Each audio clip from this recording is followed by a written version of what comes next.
Welcome to Primetime Conversations. Here's your host, James Tunstall. Hello everyone, welcome to the show. Thanks for joining me, and today, very special guest, WWE legend, one-time Intercontinental champion and three-time WWF Tag Team champion. Many people know him as the Mountie. Today we know him as Jacques Rougeau. Jacques, how are you doing today, sir? Hi, how you doing, James? And thank you for having me on your podcast.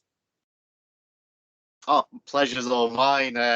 As a kid growing up watching WWF in the 90s, you was one of my favorite heels growing up, and your feud against the Big Boss Man and with Bret, it was like two of my favorite feuds growing up. So the fact that I've got the opportunity to speak to you now, it's a great pleasure. Well, thank you very much. And you know what? It's I go back my careers, in my highlights of my career, and then Lord knows that the jailhouse match with Big Boss Man was one of my highlights. That's for sure, because there was so much attention on that match, and there was a rivalry that was put together for a long time. Like Big Boss Man was beating his guys every night, and I was beating my guys every night, and there was an ultimate confrontation that everybody was seen to come, because one law enforcement officer from Canada and the other one from Georgia, and but it was a great feud. But the best thing of all that, you know what it was? It's that Ray Traylor, Big Boss Man, was a wonderful man out of the ring, and he was a wonderful man to work in the ring also. He was so careful about with his opponent. So it was great. It was great, yeah. Cool. So before we talk about your career, Jack, you've got a big announcement. Like, I thought you was retired, but you seem, wrestlers, they never retire, and you got this big academy what you've just started, and it looks great. And I mean, tell everyone about it. Well, it's really the biggest project I've ever done outside the ring. And Lord knows it's the Canadian wrestlers are very, very happy, because it's not only a contest that I'm doing. It's called wrestling-academy.ca. For those who want to go on the website, it's wrestling-academy.ca. Go follow this, because it's going to be amazing, because you'll be the judges out there. That's what's great. People will be texting in for the votes to see who stays and who goes, and there'll be a panel of judges by the ring, and where they're going to vote for 40%, but 60% is going to be the people from Australia, from England, from all over the world that's going to follow this. And what's fun is I took like 40 wrestlers, and it's the first time in Canada that the 10 provinces work together with wrestling. Wow. Because every province, they have their own territories, and they're bosses of their own territories. But I managed to get the best wrestlers out of every province. So it's now not a provincial contest, but it's a national contest. And what's fun about all that? Well, the 4 winners, because there are going to be 40 contestants when they start. And every week, we're going to eliminate 4 wrestlers, girls or male. And it's going to be going down all to the nitty-gritty. And when we get to the last 4 wrestlers, QT Marshall from the Nightmare Factory in the United States is going to come to be the guest judge on the last night. And so the 4 winners, they get to win $5,000 each, which is a lot, because those guys in the Indies, they usually make $100 a night. So they're going to make $5,000, and plus they get a chance to go to QT Marshall's Nightmare Factory, which is the biggest wrestling school now, the most popular in North America. So he's going to take my 4 winners, and they're going to go spend 3 months in training in Atlanta, Georgia, where the Nightmare Factory is, and where all the professional wrestlers, they come in and they come out, they train there and stuff. So it's going to be a great opportunity. You have no idea to see how excited all the talent is in Canada for this contest. As a matter of fact, I think you mentioned to me that you may have this interview or this message from QT Marshall. I don't know if you have it or not. But sure do, Mr. Rougeau. He sent it in, and we'll just play it for everyone now. Everybody, this is QT Marshall from All Elite Wrestling, and one of the owners of one of the best training facilities in the world, the Nightmare Factory. And I wanted to give a quick shout to Jacques Rougeau on there, and Jacques has a great project in the works. I'm excited about it. In fact, the Nightmare Factory has even told Mr. Rougeau that the winners of this project will receive a special 3-month, 12-week scholarship to the Nightmare Factory, which has seen athletes from all over the world come train with us, and honestly, some have signed contracts with major wrestling organizations in the world, such as AEW and stuff like that. So I'm excited for this project. I think it's great for aspiring professional wrestlers all throughout Canada. I support it, and I hope that if all works out well, I'll be able to come up to Montreal and partake in being one of the judges of this special project. So good luck to everyone. Just wanted to say hello. Just wanted to let everybody know that it is me, and we are offering this scholarship to the winners. So you can read into it whatever you want, but you've heard it straight from the horse's mouth. It is true. And again, good luck to everyone, and hopefully see you that's pretty awesome. Is that something or what, James? You know, I'm so amazed because this guy, QT Marshall, I don't even know. I've never met him. And, you know, when I had my falling out with the WWF in 1997, I never watched wrestling after that again. I never turned on for 30 years. I never watched the TV, so I don't know the talent. So QT Marshall, for me, I don't know him. I just heard of him a lot from my students and my own wrestling school and stuff. So I reached out to him. And he turned around. What a generous man. He just said, hey, Jacques, that's a great project. I'm getting behind it. I want to get those Canadian wrestlers a chance, give them a chance to shine around the world. So they're going to the Nightmare Factory. And I'm in debt to that man. You know, I don't know him, but if I was a girl, I'd kiss him. But anyway, all this to say that he's a great, great man. And this is a great, great project for the young wrestlers who are really talented. Like I said, if you go on wrestling-academy.ca and you go see all the contestants that you're going to go and press on the picture, and you're going to see a 30-second video of what they can do of all over the country. And they're all great talent that, you know, in the business, there's two things that could play with you or against you. Is that if to make it in the big leagues, you got to be at the right place at the right time, or you got to know the right people. And that's when I'm giving them a chance for 3 months with the QT Marshall. So it's the two things that they need to make it. If ever they make it, it's make it or break it. If they spend 3 months there and they don't make it, then they'll know at least they had a chance to be seen by the best of the wrestling world. So for me, they're excited, but I'm much more excited because I get a chance to pass the torch and to help the Canadian wrestlers. So it's a great, great adventure. Oh, yeah. And speaking of the best, and someone you know really well, I'm sure we'll be talking about him quite a lot, another special clip by the legendary Bret the Hitman Hart. So let's have a look at what he's got to say. This is Bret the Hitman Hart, and I want to wish all the best to Jacques Rougeau and his Wrestling Academy 2022. I know they got a big event coming up, a big contest, and a great opportunity for wrestlers across Canada, men and women, to train and maybe win $5,000 and ultimately get a chance to train with QT Marshall and the Nightmare Factory and maybe get a chance to maybe wrestle for AEW. But all I know is this is a great opportunity for every young wrestler, and I want to just thank Jacques Rougeau for putting the idea together. I hope it works out really well, and may the best wrestlers win. Well, Jacques, Bret Hart's my favorite wrestler of all time. Everyone knows that, and to see him put over your skull, that's, wow, amazing. And you know what, James? I'm the first one to tell you, though. Bret the Hitman Hart is the biggest icon that ever came out of Canada. You know, yes, he really is. He's the best. I'm second, but he was first. And you know, to have a chance to see him, wish good luck to all. What an inspiration to all my wrestlers, you know, who looked at Bret as the Hart Foundation and Bret alone and all the great achievements that he made. And for him to thank me for putting this together, you know, what a great guy, Bret. Just what a great guy and what a great inspiration. Oh, yeah, great guy. I mean, like I said, I'm sure we're going to speak about him quite a lot. But yeah, this project you've got on, Mr. Rougeau, it's unreal. And I've always been a big fan of Canadian wrestlers. I don't know what it is, but the Canadians seem to love the people from the UK, and the UK wrestling fans love the Canadian wrestlers. You was on one of my friends' podcasts recently, Jofo in the Ring and Jeremy Prophet, and they're some of my good friends, and we always speak about this connection between the UK and Canadian wrestling fans or wrestlers, and it's great to see this project you're doing, and hopefully that will springboard quite a few careers in the future. You know, that's what I'm hoping for. And the thing is about 2 weeks ago, and I'll tell you the story real short so that people know what happened. I started this project 8 months ago with my girlfriend. She works all the technical, and I'm on the I don't know how to say it. And when we started this project, QT Marshall had promised me that he would take my talent, the 4 winners, for 1 day in Atlanta and give them a chance to do an interview, to go into the ring. But when you have 1 day, you don't have a second chance to make a first impression.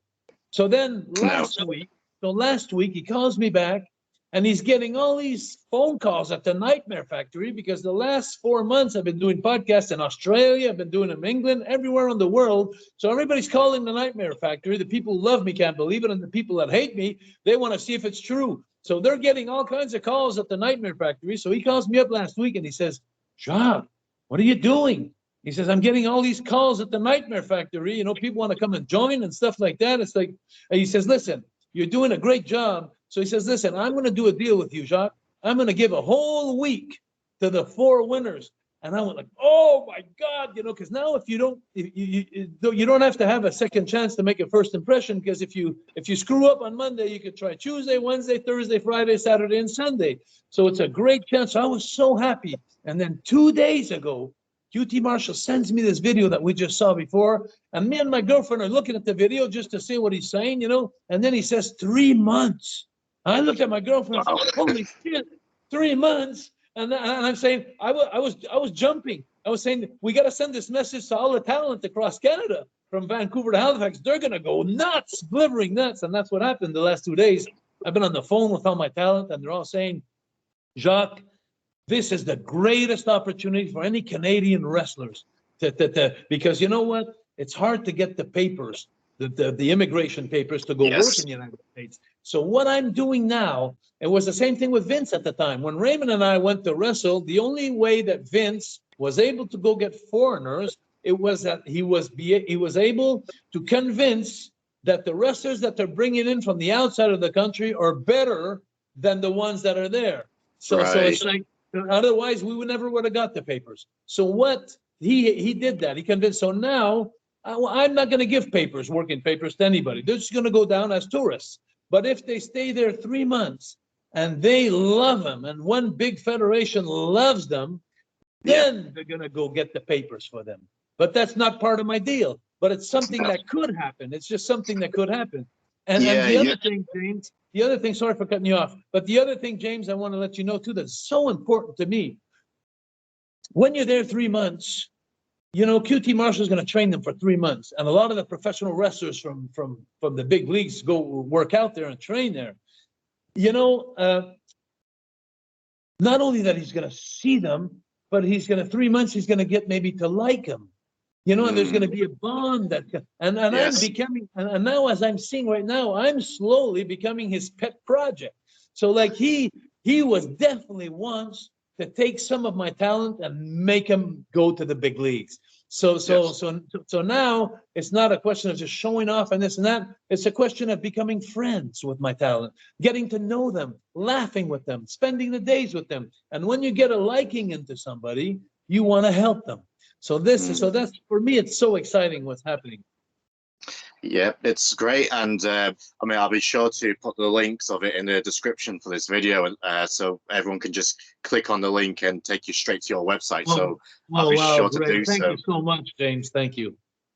And it's great to hear that for Canadian wrestling, because a big advocate for Canadian wrestling is Jeremy Prophet, and he's doing great work trying to raise awareness, because growing up in the territories, obviously your family, the famous Rougeaus in Montreal, you had the Harts in Calgary, all these big wrestling families, and obviously the Tunnies, for example, all these big wrestling families in these territories. And unfortunately, the Canadian scene has dwindled like quite small, and it's great to hear yourself and Prophet and all these people trying to raise the profile of Canadian wrestling. And obviously with COVID and everything, it's been hard to do so, but it's great to hear stories like this and bring up Canadian wrestling again. You know, there's a great story with Jeremy Prophet because, you know, he's recognized to be one of the 2 best wrestlers in Canada. You know, so he's on cloud 9 right now. He's just flying because he's been in the business for 19 years. Yeah. And I'm the one who started him off. He came to my wrestling school, and that's where he started. And then we lost each other over the years. Then now we just got back together. But Jeremy, he was telling me, he said, you know, Jacques, he says, for 19 years, I've been trying to break into the big leagues, and I just don't know anybody. I don't have any contacts. He says, this, I think, is the ultimate chance for me to make it in the big leagues. And, you know, it's one of my students. You know, Kevin Owen was one of my students. That's right, yeah. I taught him at the age of 14 years old. Kevin Owen came to see me, and I showed him how to walk in the ring. And, you know, and he stayed until 19 years old, and then he took off with his own wings. But so for me, it'd be imagine if I had Jeremy Prophet, a second of my students, that makes it big. But not only that, imagine if I get to 2-3 of the other talent in Canada, as much as Vancouver or Edmonton, Calgary, or whoever, Chris Dillon in Halifax and Jordy Taylor and all those big guys that I've never had a chance that I'm in touch with now.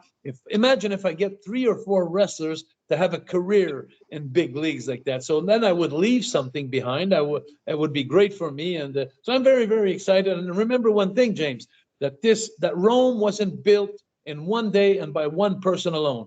And right now I'm building Rome and I need help. And I'm so glad that you're giving me this opportunity to tell the fans, hey, go on wrestling-academy.ca and subscribe. I used to see videos on TV and I'd see them go subscribe and ring the bell. And I was saying, like, leave me alone. Like, just don't, it was bugging me when I'd hear that. Yeah. And now I'm the one saying that. Subscribe, because you'll be able to vote. For even if it's in Canada, you'll be able to follow this journey, which is going to be amazing. Awesome.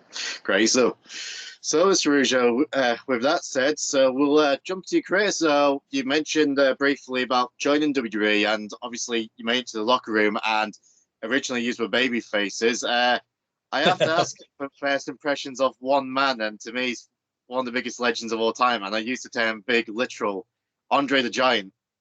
Wow. You must have a fun story of Andre. I lived with Andre, and I knew Andre when I was like 4 years old, because Andre used to come wrestle in Montreal, and he used to wrestle with my dad's company and my Uncle Johnny's company. So the Rougeau brothers are not Raymond and myself. The first Rougeau brothers are Jacques and Johnny Rougeau, which were my father and my uncle. And before that, their uncle, Eddie Yogi, was wrestling. We have 4 generations. So anyway, long story short, I remember when I was around the pool when I was young, and Andre the Giant would show up in my little little house by the pool. And man, when I was 4 years old, he was big. Wow, he was like a big monster. And he grew up. We grew up together. He wrestled in Montreal a lot. And then finally, when I got to WWF with Raymond in '86, he was there.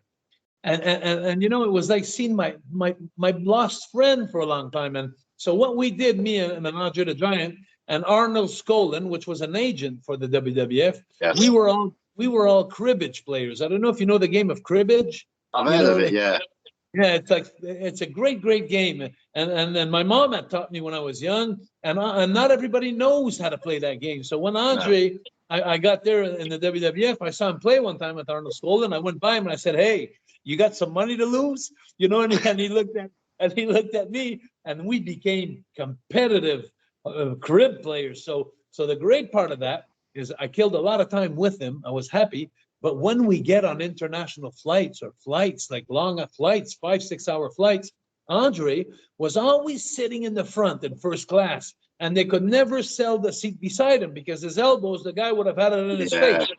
So the seat was always empty. So as soon as we take off, then all the jabronis like us, that we'd be sitting in the back in economy, then as soon as we got up and they turned the seatbelt sign off, the flight attendant would come back and she'd say, Jacques Rougeau?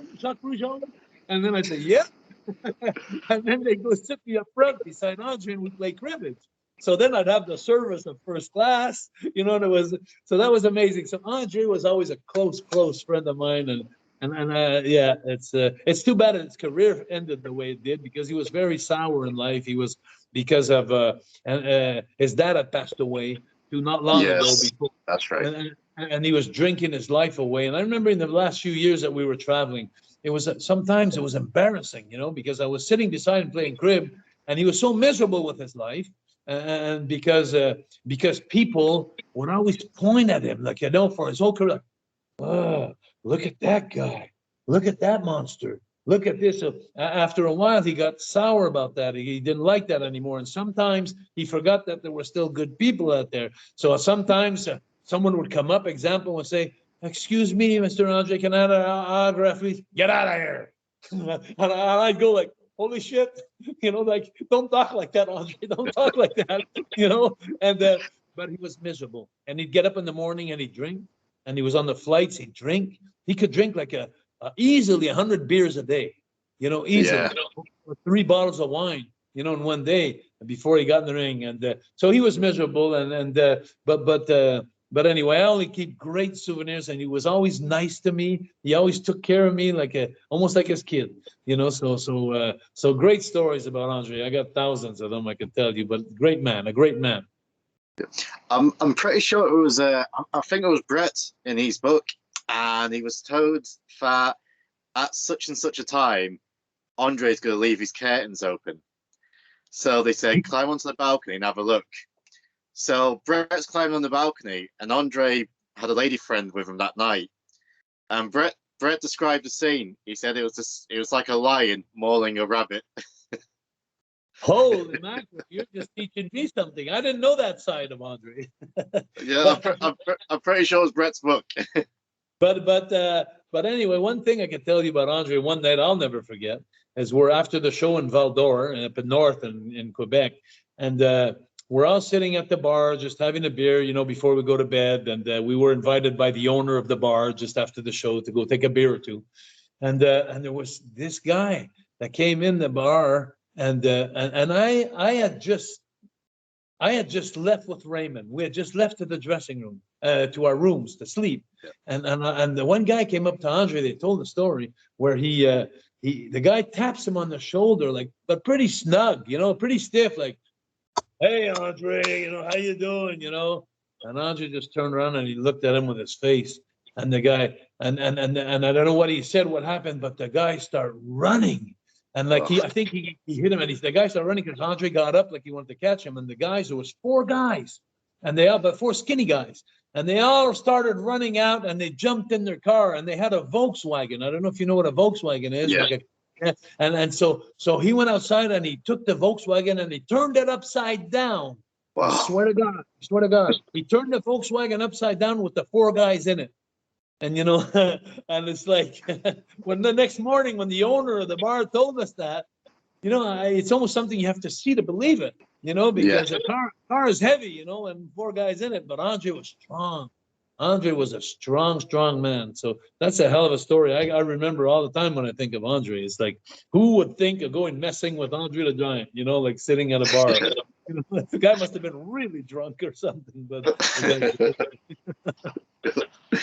and so when you got brought in, you were brought in as baby faces, and you started feuding with the Hart Foundation pretty much straight away. And there was a phantom title change at one point where you thought he's won the title, but I think it was like a DQ finish. And was there any talk of you actually becoming tag team champions, because you were pretty over?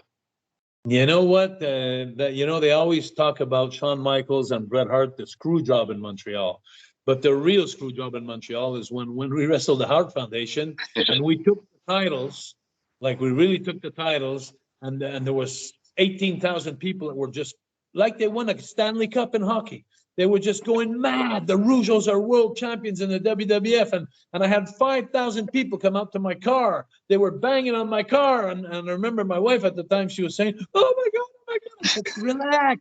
I said, they love us. Just relax. And, you know, and they were banging and screaming and stuff. And when what happened is when, like 2 days later after the show, they put an ad in the newspaper, a small little ad, like, because it was the wrong guy in the ring, the Hart Foundation remains tag team champion. But not everybody reads that paper. Almost nobody, you know, not everybody sees that news. So it's like when they got, the only thing the French Canadians wanted to do is sit on TV on Saturday morning and to see the Frères Rougeau, the Rougeau brothers, come out champions on TV. And the next thing you see is the Harts are coming out, and they, like nothing ever happened. They never even mentioned losing the titles, and the people were like screwed in Montreal. They didn't understand. So that was the real screw job in Montreal. It was for the fans, the screw job, you know. But that was bad because we should have had him at least a week or two, you know, to acknowledge us on TV. You know, but Vince worked in different ways that I don't understand. So, did you prefer working as baby faces or heels? Absolutely heels. Yeah. Oh, of course, because when we were baby faces, we were going into the ring. We had to work very, very hard to get over because we were French Canadians in America, you know, and good guys, you know, the Americans don't want to have good guys at the country next door, you know, in that little country up north. They want to have, so we worked so hard to get the attention and the crowd going. But it was even frustrating sometimes because we'd work so hard, we'd win the match, we'd win the people over at the end. But during the match and before we'd go out, there was a lot of haters, a lot of hardcore was saying, go back to Canada and go back to this and screw you, Rougeaus and this. And we were just babyface following the rules, trying to be nice guys, but it was hard. And then when they turned us heels 2 years later, and then we had the green light to laugh at the Americans. Let me tell you, something was an easy job to do because I had a lot of vengeance in my mind of the way they treated us for 2 years. We worked so hard for them and they didn't accept that much. So I said, okay, guys, now it's our turn. And we became all American boys. We don't like heavy metal. We don't like rock and roll. All we like to listen to is Barry Manilow. We had those little flags and Jimmy Hart was with us. And we told everybody, we just moved to Memphis. We are now Americans, you know, like just like you. And it wasn't true at all. We were flying out of Montreal. But it was just amazing because we'd get on the promos and let's say it was Independence Day. And, you know, so we do a promo like, hey, Mean Gene, you know, we want to wish everybody a good Thanksgiving, you know, but it was the wrong birthday of the a national birthday anyway. And they hated us. Boy, did they hated us. And we were having so much fun. And even in our tune song, the song that I just sang you a little bit, we had a paragraph that was in French.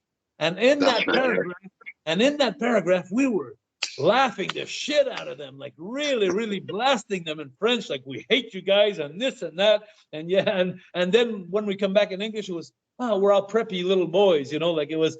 And so we had so much fun with that. So yes, the question is I adore working as a heel. And even when I was a Mountie, I had so much fun as a heel. So yeah, it's the best role for a wrestler. And you know, if you think about that now and you look back, and anybody who watches movies a lot, which I do, to create a great Batman, you need a bigger Joker.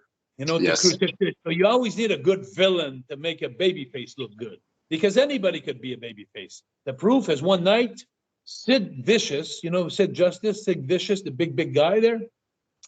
He was a heel.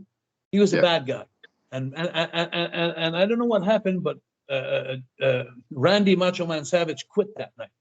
He just walked out, and when he walked out, he was the big baby face of the evening. So Vince, he turned around on a dime and he got me in a dressing room and he got me and Sid Vicious there.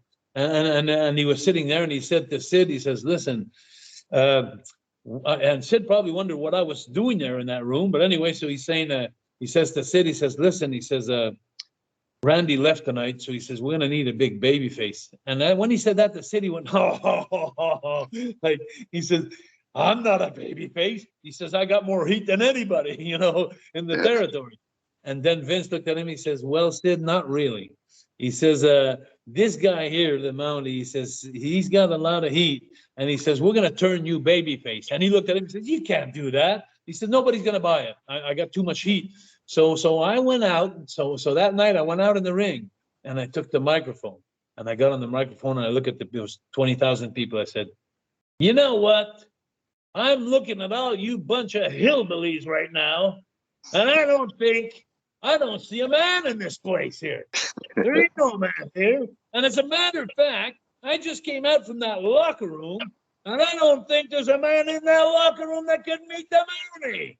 And, you know, by that time, boom, Sid Vicious comes out with the music, and he was the biggest baby face of his life. He had no idea what just hit him, but then he realized that I had more heat than he did, you know, and so they turned him baby face just like that. And, you know, so that was a trophy for me, because they used me, the Joker, to make Batman, you know, and so that was amazing for me. What a great feeling. Just a trust of Vince, I don't know how to explain that, but he saw it, you know, and he went through it and it happened. So I have great moments like that as a heel. So if you ask me, you know, what I like the most, it's probably being a heel. Yeah. Right. And one thing I want to speak to you about, last year was the Dark Side of the Ring series, and they done the episode on Dynamite, and obviously you gave your full story. It was a great episode. I actually interviewed Dynamite's daughter, Bronwyn, and she spoke about it, and she thought the episode came across really well as well. How was your how was it recording that Dark Side of the Ring and going back and remembering this time with Dynamite? I got to tell you something. There's so many things I have to say about that. That was the worst time of my life in my career. Dynamite was a bully, and he was bullying a lot of wrestlers in the dressing room. And you know, when he, a lot of people were scared of him. And so when that happened, you know, I'm not going to get into the details of everything, but he beat me up in the dressing room after a match that we had in the Madison Square Gardens, the Bulldogs against the Rougeaus, where we had a draw. There was no winner. That's right, yeah. SummerSlam. Yeah, you're good. And then, like when Vince, we were sitting in the dressing room and they talked about that match. It was like they said, "Okay, guys, I'd really like to have a good match tonight," you know. And we were ready, me and Raymond, to get beat, you know, of course, because we were just coming in. And the Bulldogs were so amazing. Even to us, we were marks of the Bulldogs. They were just extraordinary. So you know, we're sitting there waiting to see how we're going to get beat. And then Vince says, "Well, I'd like to have a 20-minute draw." I looked at Raymond like I went, "Yes," you know, like a 20-minute. And so I imagine when it's like in a couple, when someone's really happy, the other one's unhappy. So it's like, so then I saw the Bulldogs just like, fucking hell, you know, like, and it was like they were pissed, and I think the heat started there. So then he was nagging and ribbing the guys, and then he got on my case. And I told Mr. Perfect when he had just come in, I said, "I'm not going to let this shit happen. I'm going to go talk to Vince." So Mr. Perfect went to see the Bulldog. He said, "Jacques going to stooge on you," you know. So that got beat up bad when I came back after those 3 days off. He left me in a pile of blood and he swole me up. So it was like but I didn't deserve it. No. I didn't deserve the beating. Not at all, for nothing. So it was like free. It was a free beating I got, and it messed me up bad mentally. And then after that, it took me the whole courage in the world a week later to do what I did, to save face and to make a comeback. So and I had a lot of heat with a lot of guys because everybody that was afraid of them before, they knew the Bulldogs were going to come back and kill me after that. You know, once I did my comeback. So nobody wanted to talk to us or nothing. And finally, it just faded away. And I remember a year and a half later, when I came back as the Mountie, I'm sitting in the dressing room in Philadelphia, and I see on the card when I walk in, Davey Boy Smith, the British Bulldog, and they had quit the business after I beat them up. They 2 weeks after, they quit the business. That's and I thought it was the end of the Bulldogs. I'd never see them again, and thank the Lord, you know, because I didn't want trouble. The truth is, James, I'm not a fighter. I'm an entertainer. So I was glad when they left and that was over. And then when I'm sitting in Philadelphia a year and a half later as the Mountie, and I see on the wall that I am wrestling Davey Boy Smith, I'm going like, oh shit! I got shivers in my body. And I said, well, I guess the comeback's going to be tonight. I guess he's going to kick my ass, or he's going to do something really bad. You know, maybe pick me up at the end of his arms and drop me over the top so I could land on the cement, or he's going to do something to save face. But when he arrived at the building that night, he came in, and the first thing he did in front of all the boys, he came in and he told me, he says, Jacques, he says, "Can I talk to you in the shower?" And I'm going, and inside of myself, I'm going, but then I didn't show it. So I'm going like, sure. You know, I'm just playing the game, you know. And so I walk behind him, but I'm keeping my distances because, you know, I don't want him to sucker something to me, like sucker kick or sucker punch me. Yeah. So I stay away. And when he turns around, he looks at me in my face. He says, "I just want to say one thing. What happened to Dynamite, he deserved it."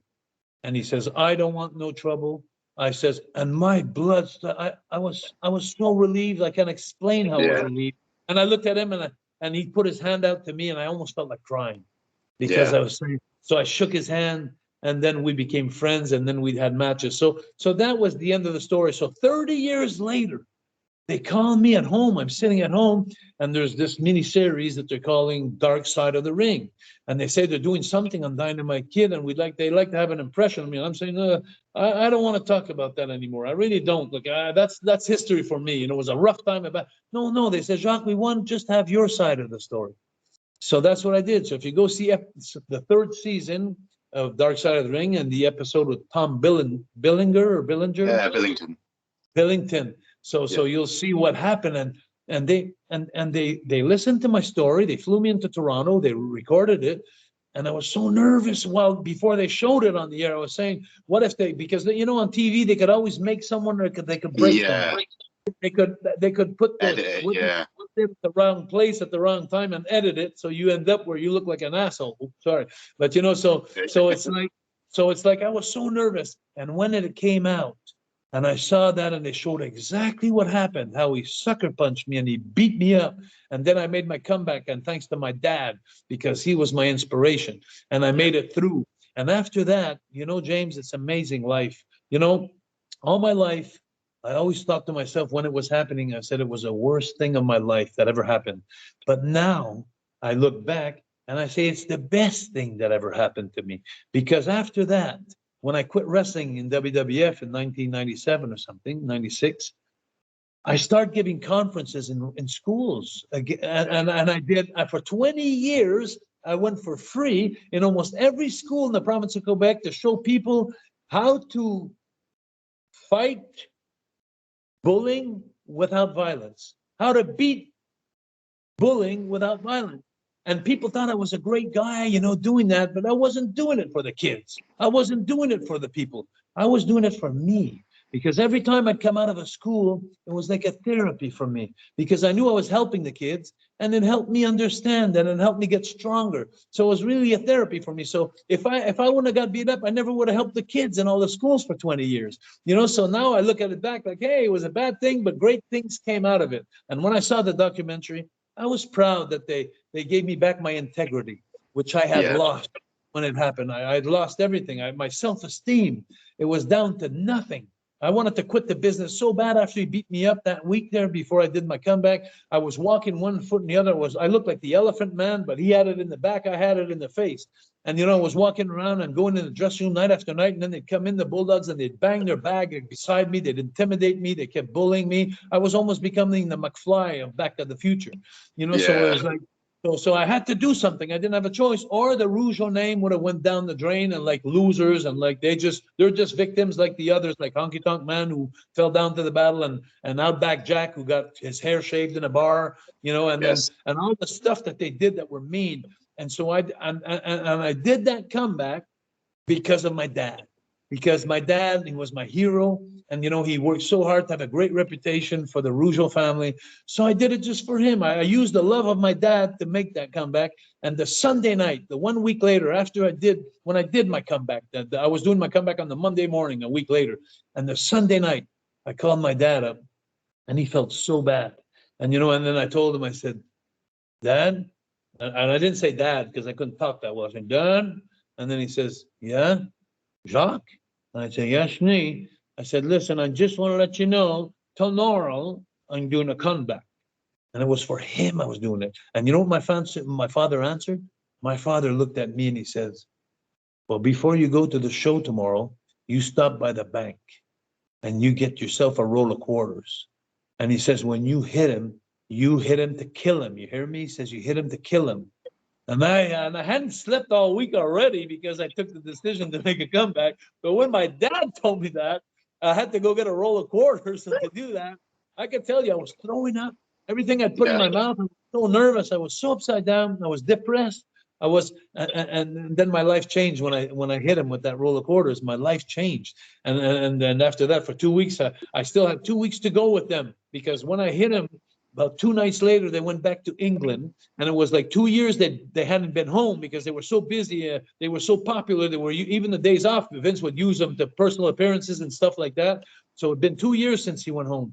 And then when he went home, he came back 2 days later after the pay-per-view, and I had to be with him in the same card for 2 weeks. They gave their notice. Me and Raymond were coming out of the parking lot when we arrived to the arenas, and we were back to back, going in like in movies, like back to back, just because we were afraid to hit a steel pipe that would hit me on the head or something like that. It was that bad, the animosity. But when the 2 weeks was over with, and then finally they left the territory, then the guys start respecting me. Like, it was like I got that respect that took some time. And if you go on my website, I got to tell you, this is so funny, because I'm getting all this on my wrestling academy. I'm getting all the old timers that are coming in to wish good words, for the contenders, in Canada.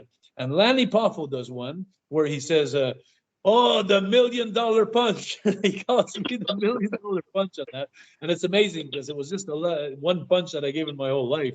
And it's funny because on wrestling-academy.ca, if you go see, I got a video from Jake the Snake yesterday.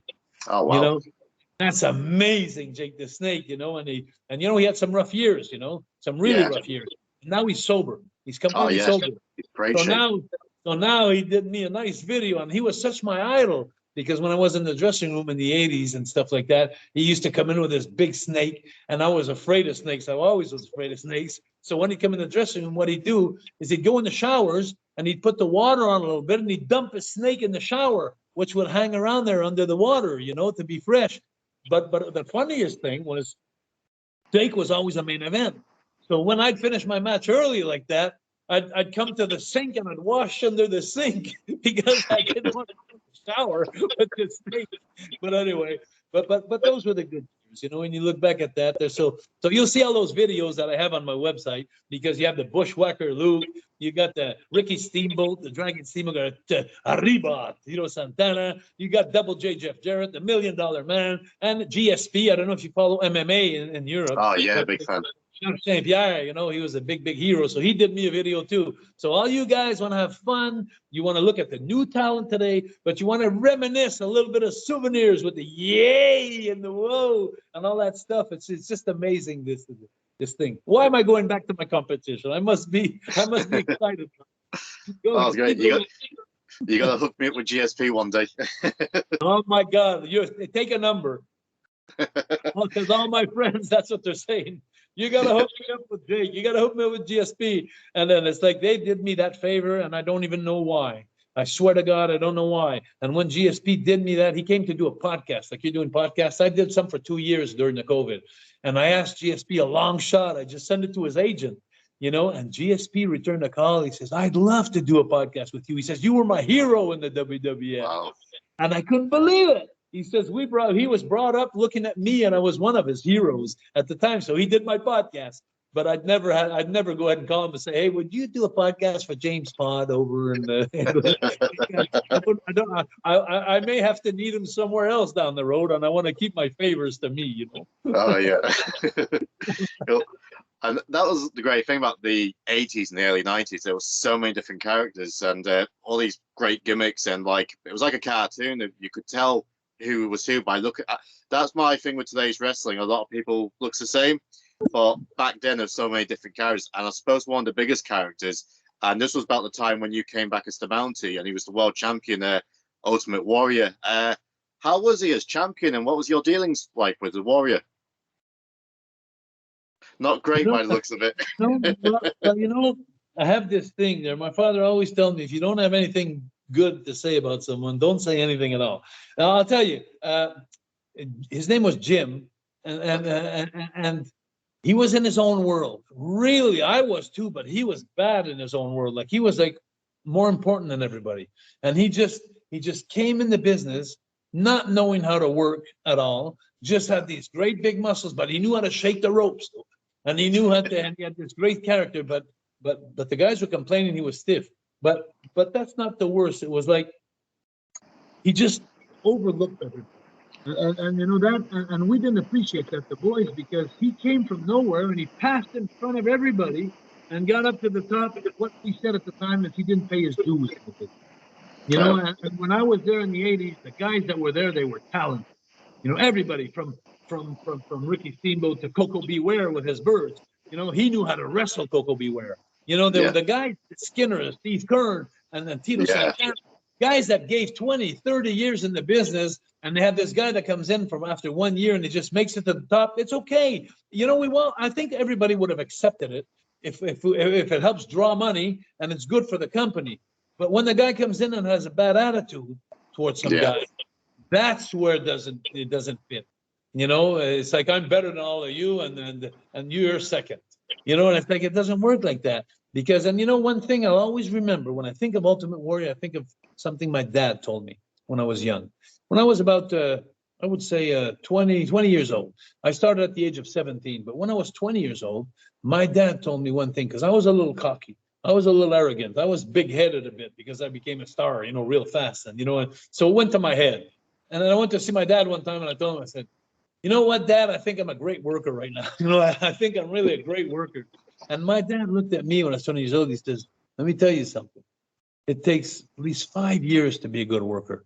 And he says, you'll never be a good worker unless you work as a heel. It's nice to be baby. You have to have the both psychologies. And in those days, people don't know that. But when you get in the ring, it was always the heel that called the match.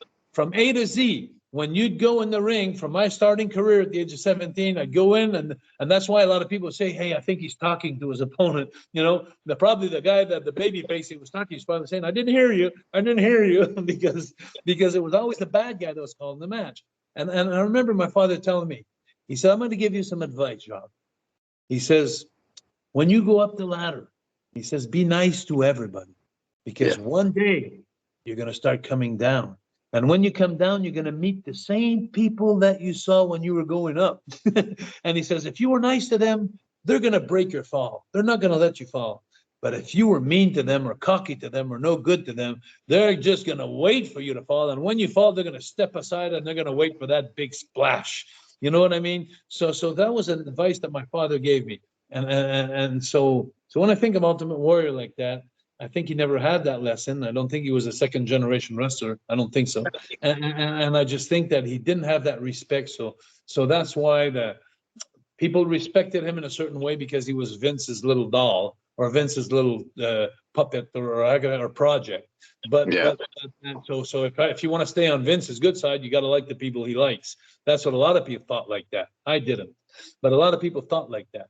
And so I think it would have been a great lesson for him to have from my dad before going to the WWF. Like, when you come in, be humble, be nice. And everybody says, hey, you're getting a great push, and tell the guy, say, hey, I don't deserve it, but thank you very much. I appreciate that. Instead of coming in like, I'm King Kong. So that's my opinion on the Ultimate Warrior. Sorry that I'm deceiving you, but that's it. Oh, that was cool.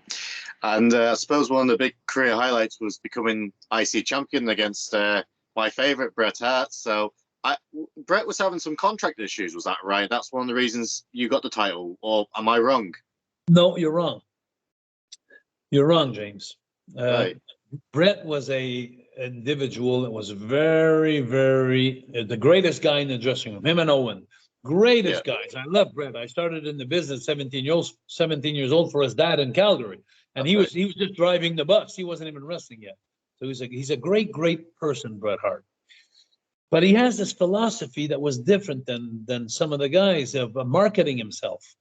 And he didn't like to do jobs. That's why exactly the screw job in Montreal was Shawn Michaels, because he was going to another federation and he didn't want to drop the belt. And when we won the titles, like I said in Montreal, 2 days later, they showed up on TV. They never acknowledged we were champions. And when it went time to the Intercontinental title, he had to face on the pay-per-view Piper.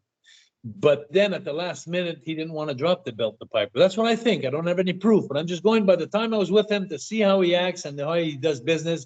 So that's why they switched the title to me in Springfield, Massachusetts, 2 days before the match with Piper that I lost the belt. So I'm the shortest reign Intercontinental title. That's me right here. But not only that, is when I beat him in Springfield, he came into the ring first. And he took the microphone, and the announcer took the microphone and says, Bret, you shouldn't wrestle tonight. The doctor says you have 104 fever. That's right, yeah. That's like, all right. So I went in and I beat a sick guy, But so I don't know if you understand what I'm saying. He didn't like to lose, Bret. And sometimes it was, but you know what? Here's the funny thing of this all. At the time, I hated his philosophy. I hated him for it. And now I'm looking back, and he went so far in the business, and he got so much out of the business. Like, I'm asking myself, who was right and who was wrong? Like, maybe he had the right way to market himself. Maybe he was smarter than all of us, and he did the right thing. So, but unfortunately, when you do things like that, you always have collateral damage. And that's what we were, collateral damage. So, but I love Bret. This dying day, you saw the video. We have this great respect, but Jesus, it's hard to beat him. I'll tell you, it's really hard to beat Bret. Well, what was your thoughts when they made him the champion? Because, correct me if I'm wrong, but he must have been one of the first Not the first Canadian champion, but the first Canadian world champion for a while in WWE. It's unimaginable. It's not even, it's surreal because, you know, he had it. He looked good. He was all oily and all the girls were going nuts over him, and he was the greatest technician. I remember working with him in the ring and it was so fun. You know, when I came in WWF, like you said, we worked 2 years together against them. They were bad guys, we were good guys. And then we switched bad guys and they switched good guys. Yeah. And then there was a time where even Jimmy Hart switched with us, you know, right after. That's right, yeah. He had half of the contract of the Hart Foundation, so we were making a lot of money. Like, we were making our money. That was only a storyline. But the storyline was the Rougeaus are making the money, but they're making half of the money that the Harts are making. So when we did the switch, we worked another 2 years with them. So I worked like for 4 years around the world with these guys, you know, and what a great night off every night. Every night I'd go in there because Bret was one of the great wrestlers that knew how to protect his opponent. And if ever, and that's one thing that I showed in my wrestling school also. Well, for 20 years out of wrestling school, I said, listen to me, guys. When you pick up a guy, let's say for a body slam, you're going to throw him down and you lose balance a little bit. Well, you make sure that the guy that you have up here, he falls straight and you fall crooked and you hurt your arm and you hurt your elbow because he gave you your body. So it's your job to take care of it. And Bret was one of those guys that did that. Bret was one of those guys that never hurt me. He never hurt me once. And I worked 4 years, night after night, like 25 nights a month. You know, him and them and the Mockers, you know, Shawn Michaels and Marty Jannetty. We have great matches we had with them also. But it was always between those two that we worked for so many years. So Bret, and then I worked with him when I became the you know, we did that little deal with the, and then the Intercontinental title switch. But then after that, when Piper took the title, we did something where Bret went to the ring. And then I came out after. Bret was in the ring, and I'm asking him, why is this not a title match? And he was champion at the time. Why is this not a title match? And he says, because you don't deserve one. And I was on the floor. And then we kept having this scouting on me on the floor and him in the ring. So finally I said, hey, you come down here right to my face and you tell me, why don't I deserve a championship match? And then he goes, so people are getting bored, like they're getting pissed because I don't want to get in the ring. And I'm taking my time. And this finally comes out of the ring in front of my face and he takes the mic off of me and he looks at me. And then he says, because I don't give title matches to jailbirds, you know, because I finished the thing with Boss Man. And by that second, Jimmy Hart came from behind with a big pail of water. And he just threw the water on Bret, like splash. So Gorilla Monsoon and Mean Gene and Jesse the Bud, they're all like, well, wow, what's going on? Why the water? And then I came with my shock stick and I zapped the hell out of him. Like he was on the floor and it was like, bzz, bzz, bzz, for like 30 seconds. And the people were going mad, especially the girls. They were going mad because, and we had a great angle. So we worked a little thing there. So I worked with Bret over 5 years, and I was 10 years in WWF. I must have spent 5 years with Bret, you know. Yeah. So it was a blessing because he was a great worker. He took care of his opponent. It was like I said before, it was a night off working with Bret. Yeah, awesome. And you mentioned you became IC champion. You dropped it to Piper, but Roddy Piper sadly missed, one of the all-time greats, and he's had a fun match at the Royal Rumble. I really enjoyed it. It was an entertaining match, but I would imagine behind the scenes, he was just such a character.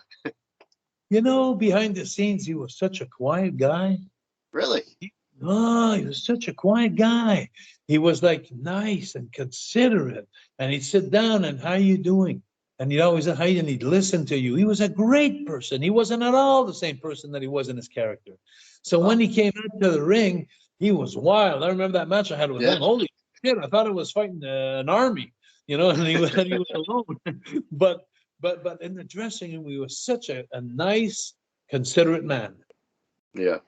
But sadly missed. He's one of my favorites. So entertaining as well. Was he ever with his dress there, his skirt there? Boy, I did some promos with him for the Royal Rumble. I think when I lost the belt anyway, 2 days later to him, and I did some promos. And I had fun laughing about his skirt, you know, and I was just saying, yeah, but it was fun. And he was so intense in his interviews too. and you'd really wonder, like, this guy's nuts, he's really nuts, but he wasn't at all. He was a genius. That guy was smart, was polite, considerate, and respectful. And so yeah, great man. When he died, I was very saddened by it, actually. Mm. And so you was in WWE for another year or so, and then you took a bit of a break. And I actually interviewed PCO, I think it was like a year ago, and he mentioned he was working in Puerto Rico, and I think that's where you met. Was that right, or am I wrong? Yeah, no, I was working main event. I was on a year off from my two characters, and the three actually between my characters. And I just finished the Mountie because the Royal Canadian Mountie kicked me off the TV because I was giving them a bad reputation. So I had to take a year off, and I was doing independent shows. And I went to Carlos Colon in Puerto Rico, where he had his own territory. And he called me in. I was coming out of the Mountie. I was very hot. So he asked me that if I wanted to wrestle Abdullah in the main event. So I said, sure, I'll do it. It's great. You get great payoff. And I told him at the condition that he picks me up at the airport in the morning and he brings me on a golf course. And then I said, if he does that, I'll play my golf in the afternoon and then I'll go work that night, because I was really a mad golfer at the time. And that's a disease on its own, I'll tell you. But anyway, a lot of guys divorce their wives because they're playing too much golf. But anyway, my dad plays golf. So anyway, long story short, I go I finish my golf game in the morning, and about 2:00 I go on the beach, and I'm just walking on the beach, and this guy comes behind me, and so I turn around and he says, "Bonjour, Jacques," like in French, and I look at him and say, "Hey, you speak French?" He says, "Yeah, I'm all talking in French. I'm saying in English, but I was talking French." I'm, tu parles français? And I said, yeah, I come from Montreal and this and that. Wow. And then we start talking. He says, Jacques, can I ask you one favor? He says, just one favor. He says, I'd like for you to watch my match tonight. He says, I'm on first. And he says, if you just wouldn't mind watching my match. And I said, sure. And then after that, we start talking. We're talking. And then he told me that for like 10 years, he was sending tapes to the WWF. He was trying to get in. He couldn't get in. Almost like this competition I have now, the opportunity, being at the right place at the right time or knowing the right people. And so he told me, he says, I've been sending these tapes for 9 years, but he says, nobody's answering back. Nobody's sending. I said, so after, anyway, I looked at his match. And when I saw his match, I just freaked out. I said, Jesus Christ, I don't know if when you were young that they had those green little men, they were called Gumbies, like the... Yeah. There you could bend them and every which way you want, they come back straight, and it was like, so he was a Gumby. He was flying over the top, landing on the cement floor, doing all kinds of crazy things that I'd never seen. So when he finished his match, he came back to me. I was still there, I promise, and I was only on the last time. There was like 4 or 5 matches before my match. I was sitting down and he came to sit beside me. He says, did you have a chance to see my match? I said, see it? I loved it. And I said, hey, listen, I'm going back home tomorrow, but I said, give me 4 or 5 days. And I said, I'll call you back. And he looked at me, he said, no. I said, yeah. I said, give me 4 or 5 days. And I just met the guy the same day, but I could recognize talent. So I said, I guess for me, I wanted just to get him in the WWF to have some talent. It's not because but then I said, hey, this would be a great partner for me because I could have all the charisma and I could do a little bit of high flying, but he's going to take all the big crazy bumps, like the dangerous moves. And so I told him, I said, listen, I'll call you about 4 or 5 days. So when I got home, I called Vince in the meantime. And I said, Vince, I think I found a guy that I'd like to come back to as a tag team. But Raymond had gone, I'd been the Mountie, and now it was like another year break after the Mountie. I said, hey, I think I have the guy for me. And Vince had so much faith in me. He just turned around, he says, okay, Jacques. He says, well, let me know when you guys are ready. And so I set up a ring behind my house. And for 3-4 times a week, he'd drive from the South Shore of Montreal, like an hour and a half drive to my house. And he'd come practice with me. And we'd practice moves that people had never seen. We started putting our ideas together, like the slam on the other one, the tower when he's on the top rope and I hold his hands and he does that. All these moves. And we practice and practice because I put a dummy in the middle of the ring, not a person, a real dummy. I put a dummy in the ring because it was a dangerous move when he was up. He was 300 pounds and I had to hold him up. Guy, So if he lands on, excuse my language, but if his ass lands on the thorax of the guy, he's going to kill him. He's 300 pounds. So I had to time it that when he comes off, I have to hold him about a foot long, but he's heavy now. And a foot is long when you have a 300 pound at the end of your arms. So I had to move myself forward to bring him. And I was a judge to where he has to fall. he has to have his shoulders hit the guy and his ass on the other side. So make sure you don't kill him. So we practiced on a dummy. We did all those crazy moves. And then finally I picked up the phone. I called Vince. I said, Vince, whenever you're ready, we're ready. So we got into the first night in the Manhattan Center in New York. And the first night we're sitting here in front of all the boys, we're wrestling the Steiners, and we beat them for the World Tag Team Championship. We took the titles on the first night. So Carl Ouellet, from 6 months early, when he tapped on my shoulder, 6 months later, he for 9 years been trying to get in the WWF, and the first night he comes in, he's World Tag Team Champion with Johnny Polo and the Canadian hockey shirt on, and he had the stick there where the Steiners stole. There was a no DQ match, like it was like you weren't allowed to jump off the top rope, you weren't allowed all kinds of crazy rules, but you could lose by DQ the match. It was different. So we won the titles, and from then on, the Quebecers lived for at least a year or two with 3 times reigning champions, and then so Carl Ouellet, he met me. It was the greatest thing that ever happened to him, I think, in the business, because after that he flew on his own, and he has a great career. He's still going now. Still going. So it just goes to show that always being at the right place at the right time sometimes. And that's a great way to end this conversation. I've got literally another page worth of questions, but we'll stick a pin on that for now and perhaps do a part 2. But yeah, thanks very much for coming on, Mr. Rougeau. Great pleasure. And everyone who's watching it, please, Wrestling Academy, you got the full name, Wrestling Academy. You got a dash. Wrestling Academy. So wrestling-academy.ca. You'll have the link anyway. You'll put the link up. I'll have the link. Make sure you put that little line between the wrestling and academy there, the wrestling-academy.ca. And people, subscribe, because in the month of May, approximately, this whole tournament's going to start, and you will be able to text from your phone and vote for the ones you want to keep and the ones you want to leave. And if you just want to go see the talent that's on this roster, it's amazing. Wait till you see the 8 girls that we have. They're all different, from one from each other.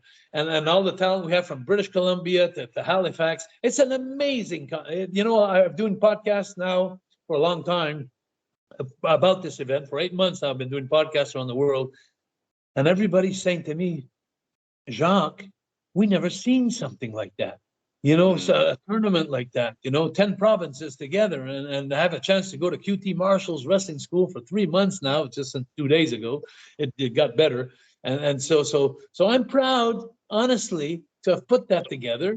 And it started small, and now it's just getting huge. And I don't know where it's going to go. I think it's, I remember the first day I met Vince in New York before we signed with them. I'll never forget that day. The big limousine picked us up at the airport, to Connecticut, and the big building, WWF, the big letters from the Highway 95 that you could see. And, it was huge. And we were intimidated, me and Raymond. And I remember the conversation. We had the conversation of coming in the territory, what they wanted, this and that. And finally I had the nerves to ask him. I said, Mr. McMahon, what are you going to do with us in your company? And he looked at me and he says, the sky is the limit. And I'll never forget that line. The sky is the limit. And, and then I found out later on that he told that line to all the boys that made it to the but it's great, because now I'm saying this to my guys. I'm not saying the sky is the limit. I'm saying that Vince told me that 30 years ago. Yeah. And now I'm telling you that.